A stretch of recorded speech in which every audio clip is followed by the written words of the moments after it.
Hola, soy Nat. Y yo soy Tere. Y te queremos invitar a nuestro podcast Educando y Maleducando. Un espacio para hablar de educación, de tecnología e innovación educativa. Desmenuzando las realidades de hoy para descifrar el futuro de la educación.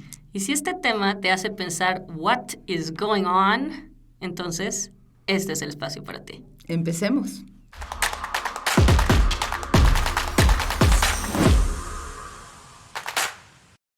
Las opiniones y comentarios expresados en este programa son responsabilidad de quien los emite.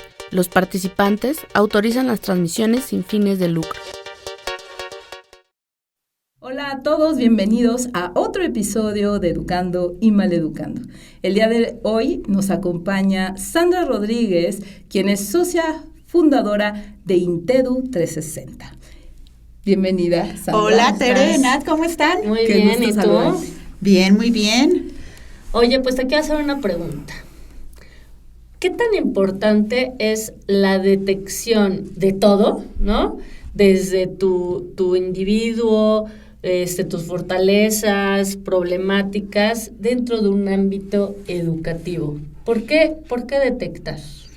Ok, es muy importante porque le permites a un niño desde una cortita edad poder realmente alcanzar su máximo potencial. Y subrayo su máximo potencial, porque no es el potencial que se está esperando de acuerdo a la currícula del siglo XIX, ¿no? Se dice mucho que el sistema tradicional está creado en el siglo XIX con docentes del siglo XX para alumnos del siglo XXI. Entonces, poder entrar en edades tempranas a poder conocer el perfil individual de cada uno de los niños te va a permitir trazar una trayectoria y le cambias la vida a un niño que se le está forzando a aprender algo de la manera tradicional y entonces se va cargando con no soy capaz, no puedo, y factores emocionales van interfiriendo o se van poniendo como una carga, como un peso, y esa mochila, ¿no? Que normalmente siempre pesa mucho, se va llenando de cuestiones emocionales que se van a convertir tarde o temprano en una interferencia en el aprendizaje. Pero ¿a qué edad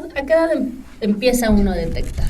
Ok, con DIDE podemos empezar. En general, recomendable. Recomendable es desde que el niño está en kinder, ya se están teniendo diferentes actividades en donde si estamos en clase de música, a lo mejor es una niña que baila mejor, es un niño que tiene muchísimo talento. En clase de educación física ya podemos ver a aquellos que tienen mayores destrezas motoras, al momento de las manualidades o de la plastilina, empieza cada uno a mostrar de forma natural ¿para qué soy bueno? Y eso nos quita, o sea, cuando es tan temprano, me pregunto, ¿no te quita el explorar otras cosas? Por ejemplo, si yo me autodefino como bueno en matemáticas, ignoro que tal vez también soy bueno en piano, okay, ¿no? Claro. O sea, ¿qué juego tiene o qué rol tiene el diagnóstico desde tan pequeño, que me imagino que es constante, también en mi autodefinición? Porque al rato acaba uno. Yo vengo de la generación X, que aquí en México la verdad es que todos, bueno, no todos, pero un gran porcentaje se sabe malo o se dice malo en matemáticas, ¿no? Porque o en algo, en un área. Todo el tiempo te estaban diciendo es que es súper difícil, es que solo muy pocos, o sea, solitos te quitaron el interés o ya te quitaste. Sí. Cuando en realidad estoy segura que muchos de ellos seguramente no son malos en matemáticas, ¿no? Así es. Lo importante es que cuando son tan pequeñitos, de forma natural ellos nos los van dando, pero también para eso es necesario tener herramientas que nos ayuden a conocer, más allá de lo que mi experiencia me ha brindado, los estímulos en donde yo he ves en el día a día, participado, por ejemplo, ¿no? Probablemente no he tenido la oportunidad de mostrar algo que también existe. Y entonces estas herramientas me ayudan a ampliar ese catálogo de posibilidades y salirme únicamente de español, matemáticas, lengua. Oye, es justo en la temprana edad cuando tú recomendarías esa detección para un ser humano, una detección inicial, dado que es la temprana edad, y dado que hoy en día se le está dando un énfasis que no se le había dado a nivel internacional de desarrollo de competencias y del pensamiento crítico. Así es. Si lo podemos hacer a una temprana edad, no quiere decir que nada más es ahí y nos olvidamos en el trayecto escolar de los niños, pero es cuando contamos con mayor participación de los papás. Definitivamente. Entonces, si desde ahí les cambiamos el chip. ¿Es clave? Sí. ¿Por qué? ¿Por qué en la detección es clave la participación de los padres? Porque la educación es tarea de todos, ¿no? A veces como que los papás llegan, dejan a los niños en la escuela y entonces la escuela es la encargada de toda la función educativa, ¿no? Se les olvida que la educación no solamente es lo académico. Los tenemos que traer, tenemos que hacer equipo. Hay un proverbio africano que dice, se necesita de toda una aldea para educar a un niño. Entonces, de alguna manera no es función exclusiva ni del docente, ni de la escuela, ni tampoco nada más de casa. Pero si todos hacemos equipo, si construimos un diseño colaborativo que vaya desde temprana educación hasta que sale de secundaria, lo acompañamos en la parte vocacional. Ahorita que te escuchaba, Nat, conozco a una directora de kinder que me dice, es que la educación vocacional, se trabaja desde el kinder. Totalmente. Cuando el niño puede probar diferentes roles y entonces decir, esto me gusta y lo sigue trabajando. Por eso juegan al doctor, juegan al policía, juegan a hacer la ejecutiva, sí, en algún momento dejamos de explorar de esa manera. Esos roles, ese juego de roles para encontrarse a sí mismos, ¿no? Y sensibilizar a los papás de que se vale ser de todo. Entonces, por eso es importante contar con ellos. Pero qué importante lo que acabas de decir, porque podemos contar con un diagnóstico, pero la escuela o los docentes o los padres no tienen ni la más mínima idea de qué hacer con ese diagnóstico, ¿no? Total. O sea, el primer paso es ese diagnóstico, pero después alguien tiene que hacer algo con esa información. Claro, y qué tal que esa herramienta, aparte de todo, te da pautas de seguimiento de cómo puedo desde casa apoyar para estimular este perfil, estos talentos que tiene mi hijo y también apoyarlo en estas áreas que su desarrollo me dice que no van promedio, sino están por debajo del promedio. Y si aparte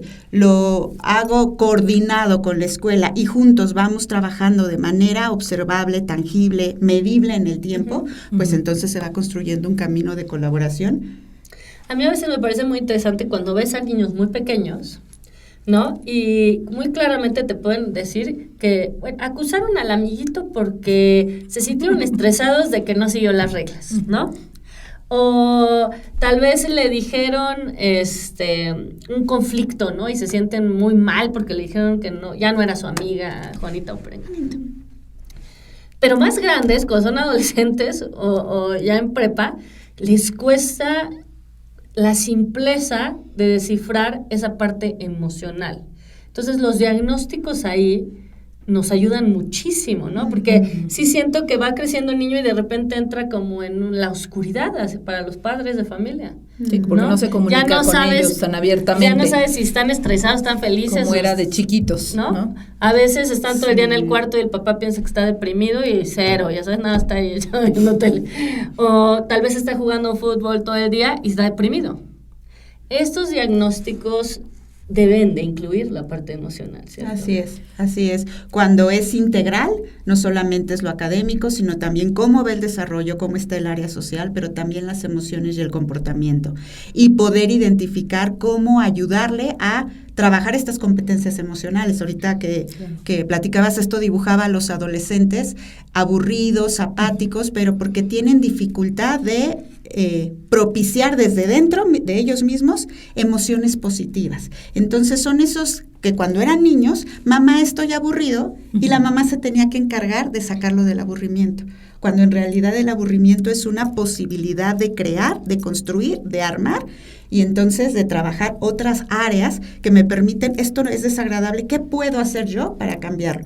Porque en la vida adulta la tensión está fuerte en mi trabajo, ¿qué puedo hacer yo para salir de esto? Y no quedarme para buscar una solución. Sí. Y fíjate que qué interesante esto que mencionas, porque lo que pasa mucho ahorita, cuando los los jóvenes tienen tanto el acceso a lo que es los dispositivos, las redes sociales y demás, en el momento en el que tienen que estar esperando algo, en el momento que no tienen una actividad, inmediatamente se conectan a esto, lo que no les permite, eso no les permite aburrirse. Y como tú ya bien mencionaste, aburrirte te lleva a crear. Así es. Entonces necesitamos que se aburran. Yo creo que como generación X, regresando a eso, algo que nos pasaba era eso. Llegabas con tu mamá y te decía, oye, le decías, mamá, estoy aburrida, y te va a decir, pues ve a leer un libro, salte a jugar, búscate una ocupación, te decía, el padre ¿no? de familia. Y hoy en día es al revés. Sí. Les damos, los acompañamos. Me preocupo, ¿qué hago? ¿Qué te hago? Me pongo a jugar contigo, ¿no? Sí, o sea, los padres de familia de esa generación no sentían la responsabilidad de entretener a sus hijos. Cero. Y por otro lado, no existía la tecnología que se volvía un sustituto si la mamá no te puede estar entreteniendo. Y ahora tenemos un fenómeno en el que los padres de familia inclusive se preocupan, no sienten cierta responsabilidad de mantenerlos entretenidos. Ocupados. Y cuando no pueden, les dan a un sustituto. Desde chiquitos. Desde chiquitos. Y ahí está el chupón digital. Y ya bien chiquito el niño, ¿no? Sí, desde chiquitos. Y ya en el restaurante, en la sobremesa, el niño ya está pero distraído. es impresionante. Ya ni siquiera salen a un restaurante. Ya ni siquiera los lugares de juego que existían en los restaurantes. Porque ya ni se usan, ¿no? Ya ni se usan. Ya nada más les ponen una televisión, ya nada más les ponen un videojuego. Ya no, ni siquiera ya hay una resbaladilla. Y estamos atentando contra su posibilidad de gestionar de exploración, esa sensación desagradable y salir de ella, que es un aprendizaje de vida. No, y es la base de futura ansiedad, depresión y desconexión, que esa es la gran ironía, ¿no? La tecnología bien utilizada obviamente nos ha potencializado la comunicación, pero no necesariamente la conexión, ¿no? Que es importante. ¿Desde dónde conectar lo ocupo? con otros seres humanos. A mí me gustaría preguntarte un poquito de DIDE y esta propuesta que ustedes traen en relación a esta detección. ¿Qué es? ¿En qué aspectos del desarrollo de un ser humano están ustedes detectando? Así es. Es una plataforma que de manera muy sencilla nos va a permitir personalizar el aprendizaje y conocer las posibles dificultades que un alumno se va a encontrar a lo largo de su trayectoria. Lo hace de una manera muy sencilla a través de un cuestionario que es en línea, en donde participan los adultos que acompañan día a día el desarrollo del niño para brindarnos información de cómo va el desarrollo en 3 áreas: educación y aprendizaje, lo social y el desarrollo, y emoción y comportamiento. Entonces ya tienes una mirada integral. Esto de ninguna manera es un diagnóstico como tal. Absoluto. Así es un screening, es como un check-up anual, ¿no? Que puedes ir haciendo y monitoreando al niño a lo largo de toda su trayectoria. Va desde los 3 hasta los 16, y entonces puedes ir acompañando a tu población estudiantil desde kinder, de etapas iniciales, en primaria hasta secundaria, y los vas acompañando a desarrollar en ese perfil. El docente escala la capacidad que tiene para influir en estos alumnos porque le brinda un mapa de la diversidad de su clase. ¿Cómo está? Claro. No es lo mismo un niño que tiene problemas para matemáticas, ¿no? Lo que hablábamos de los números, pero que tiene problemas emocionales. O un niño que tiene problemas para matemáticas, pero tiene mucha seguridad. Entonces, no puedo hacer la misma herramienta de ayudarles en matemáticas porque emocionalmente son diferentes. Entonces, esta plataforma te va a brindar, además, de acuerdo al perfil, que se obtiene de forma rápida, pautas de seguimiento en casa y en la escuela. Y entonces vas a ayudar a Pepe, que tiene un problema de matemáticas con baja autoestima. Instrucción totalmente personalizada, que se habla mucho de eso, pero no se logra, ¿no? Un acompañamiento personalizado. ¿Qué cambios y beneficios has notado en estas instituciones que se han abierto a este tipo de detecciones, a utilizar este tipo de softwares? Claro.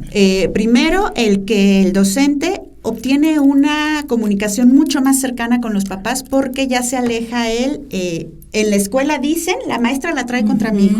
Ya participé yo en esta observación y salió que mi hijo en su desarrollo podemos estimular esta parte. Fui tomado en cuenta y me entregan una gráfica en donde entiendo en qué áreas tengo que prestar mayor atención junto con la escuela. Se hace una comunicación muy estrecha y colaborativa, se ve mucho más profesional el seguimiento que da el docente con el alumno, y también se obtiene un análisis de toda la información recopilada. Entonces, a niveles directivos pueden tomar decisiones mucho más conscientes y más informadas de lo que realmente necesita la comunidad educativa. Hay muchos esfuerzos, se traen muchos conferencistas, pero ya leyendo lo que realmente necesito, puedo hacer mucho más puntual y mucho más enfocada. A quienes necesito. Que es lo que yo siempre he dicho en dos aspectos. Luego tiene uno la reunión de padres de familia con maestros, ¿no? Y siempre te enseñan que el videíto, que donde leyó, que algún trabajo, ¿no? Obviamente más grande va cambiando la naturaleza de esa reunión, pero no te dicen cosas puntuales relevantes, realmente, ¿no? A mí me encantaría en una reunión que me dijeran, estas son las 5 fortalezas, ya sabes, claro. Esto es específicamente lo que se está haciendo. Entonces, bueno, te genera un valor real, ¿no? Que lo otro a veces es nada más alabar al niño y tal vez decir alguna oportunidad de mejora, ¿no?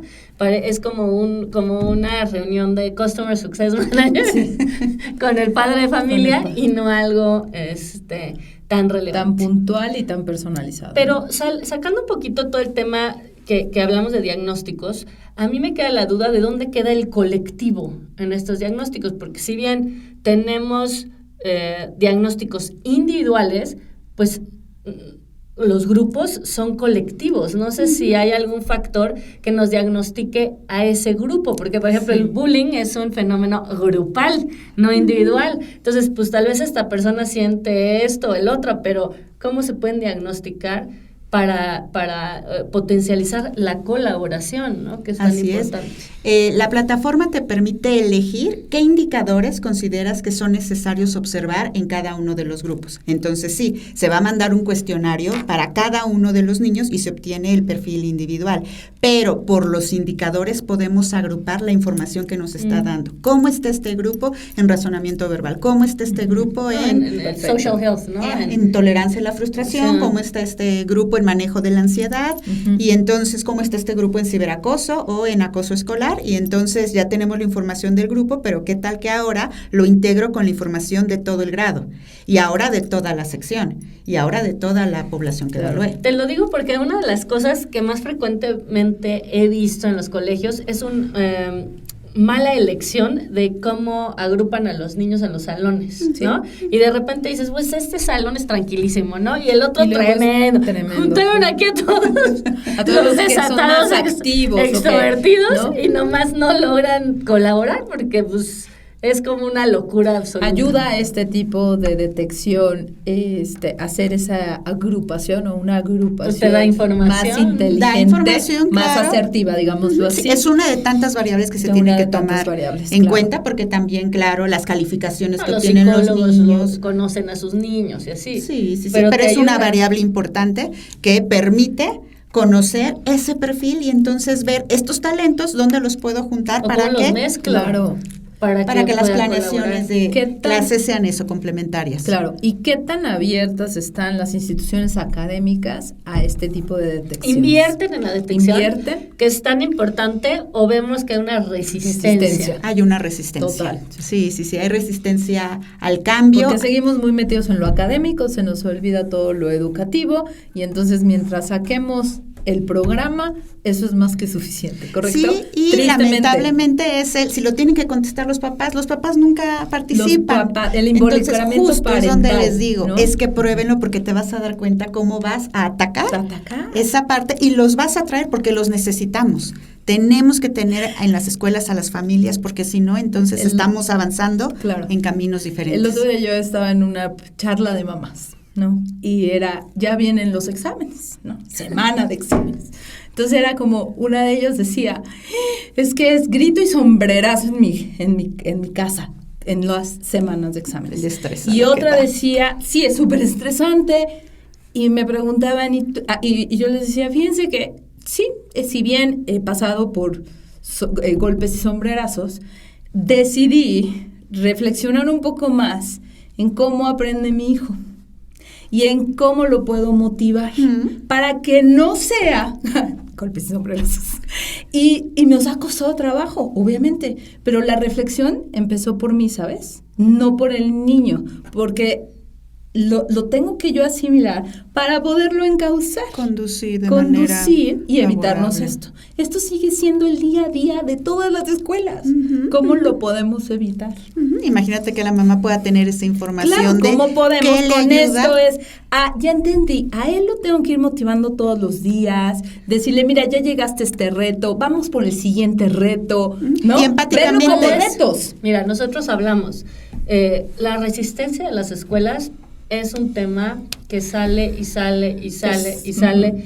Es extraordinario que siga estando. Es constante. Pero yo creo que ya hay una tensión que pues van a tener que surgir nuevos modelos muy, muy pronto. Pero por el otro lado, los padres de familia, hay otra constante. Baja participación, bajo interés en educarse en torno al tema, ¿no? Entonces luego dices, bueno, a los 17... pues hay que poner psicólogo, hay que ponerle terapia, claro. Todo es de manera, una cadena de reacción. Es otra persona la que lo hace, no. Y no preventiva. Pero si lo hacemos preventivo, claro. Si evitamos que aparezcan estas señales de ansiedad. Y ahorita que decías, las escuelas de alguna manera como que no nos dan cabida a todo esto. Pero después de la pandemia, la verdad es que los índices de ansiedad, ¿no? Porque hablar de inclusión no solo es el que no... 20 años a la alza, ¿no? Se elevaron, ahorita ya elevándose. Pero es que la ansiedad y la depresión también es un tema de inclusión. Un niño no aprende igual. Lo resuelven medicando a los niños. Creo que no. La tristeza es que el mundo lo ha resuelto medicando niños. No, y los padres de familia reforzando muchas veces la ansiedad. Totalmente. ¿No? O sea, yo te digo que todavía me encuentro muchos niños que se frustran mucho porque no les sale todo perfecto. Y dices, pero pues si la perfección no existe, ¿no? Empezamos por ahí. Esa ya es la base para un ansioso futuro, ¿no? Empieza una a persona que se va a frustrar de cualquier caída, que además sabemos que la vida, pues es cambiante, subo, bajo, claro. subo, bajo, y nada es como lo esperamos. Y nada es como lo esperamos. Y lo más importante que tenemos que desarrollar es la resiliencia. ¿Cómo nos ayuda esto para ese punto que hoy en día, que después de pandemia fue mucho más claro para el mundo, el desarrollar resiliencia en el ser humano? Okay.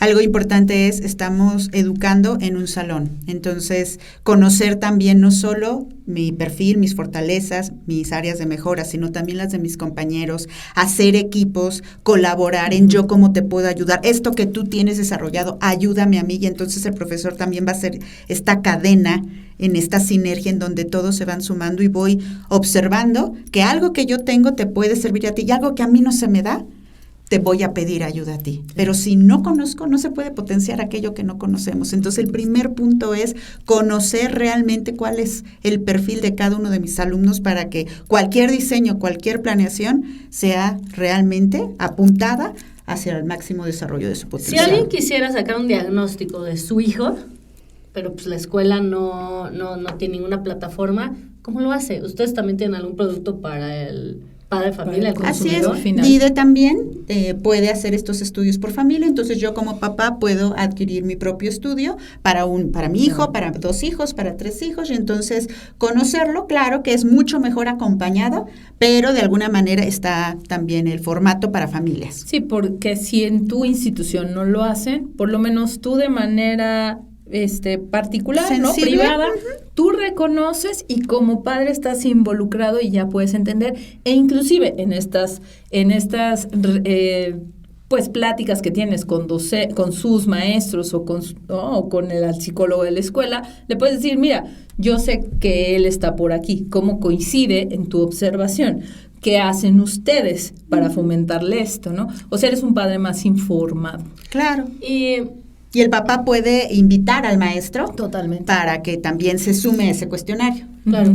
¿A qué edad es recomendable ya empezar a compartir esta información, ¿no? Con el niño, ¿no? O adolescente. ¿En qué edad te empiezan a alimentar de, mira, observamos estas fortalezas, observamos esto, observamos otro? Porque, o a toda edad es valiosa esa conversación. La clave sería cómo se lo digo. Claro. ¿No? Creo que eso es lo importante. Y decírselo. Sí, ¿no? pero sería siempre de la idea, porque muchas veces te hacían una evaluación y no te decían a ti como niño, sino te si no se lo dicen a tus papás, ¿no? Así es, y entonces me empiezo a ser responsable de qué tengo que hacer, ya sé que esto se me dificulta, es como cuando el niño está pequeñito y está frustrado. Entiendo que estás molesto, pero necesitamos manejarlo de cierta manera. Claro. Entonces es lo mismo, entiendo que ahorita viene el examen que nos cuesta trabajo. Vamos a hacerlo de esta manera, creo que es importante que siempre estudiemos después de comer porque estás más despierto y entonces te voy haciendo consciente. ¿Cómo te puedo ayudar? Nadie va a ser extraordinario en todo, ¿no? Ni nadie va a tener todas las habilidades blandas, que eso es muy interesante. Totalmente. Porque ahora que está muy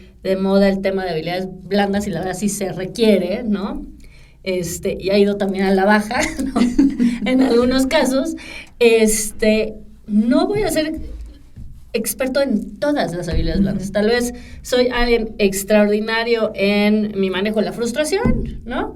Pero tal vez a la hora de colaborar, de comunicarme, no es mi fuerte, ¿no? Pero a veces no se entiende que la base de todo esto es tu habilidad adaptativa y en eso está la comprensión de que sí puedo y que no puedo. Yo creo que los líderes, hablando de liderazgo, casi todos tienen un buen líder, sí tiene un buen conocimiento de sí mismo. Uh-huh. Y contrata gente o trae equipos que compensan aquello que él o ella no pueden hacer de la misma manera. El otro día yo analizaba mi perfil de acuerdo al método de los colores. Uh-huh. En mi perfil natural salgo que soy muy roja, muy amarilla, ¿no? Un poco azul y un poco verde, pero no muy destacados. En mi perfil adaptativo, que es cuando, dependiendo del grupo de trabajo con el que estés, lo que estés haciendo, tu proyecto de vida, etcétera, me sale parecidísimo, ¿no? Igual. Es más, estas, tanto azul como verde, que azul es analítico y verde es una persona más conciliadora, las tengo bajísimas. Y me pregunta una persona, ¿y por qué las tienes tan bajas? Y les dije, porque tengo un equipo de trabajo en donde tengo una persona totalmente azul y una persona totalmente verde. Uh-huh. Y las tres nos complementamos de una manera en la que todo fluye. Claro. Fue súper interesante porque regresamos yo no tengo que desarrollar lo analítico, yo estoy en el ser optimista, buscar ideas, vámonos por esto, persuadir, influenciar a la gente, ¿no? De alguna manera darle ciertas directrices, pues yo no tengo que ser ni pasiva ni analítica.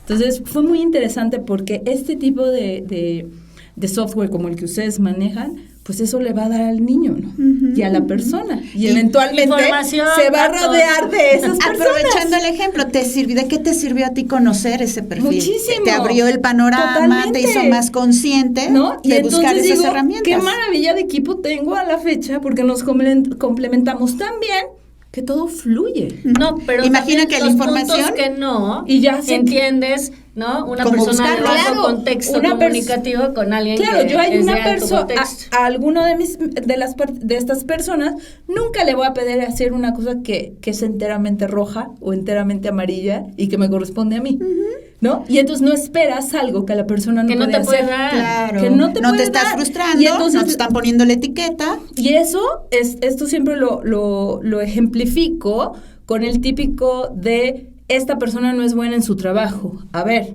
¿no es buena en su trabajo o no se le ha encontrado para que es bueno en realidad? Imagínate cuando un niño, un estudiante, conoce esto para armar los trabajos en equipo, que siempre los hace con mis amigos. Sí, y entonces se frustran todos, se entregan malísimo, y entonces empiezan desde antes a poder identificar, necesito a alguien que piense lógicamente mejor, porque esa no es mi área. Yo soy encargado de organizar, de exponer, y entonces desde pequeños van gestionando esta parte. Pero ese es realmente el trabajo colaborativo. A partir de la comprensión. Claro, entonces me reconozco y entonces ya puedo decir, sí, no, con mi mejor amiga yo no puedo, porque ella es igual, porque lo que sea, ¿no? Pero es que ese ahí el meollo del asunto, ¿no?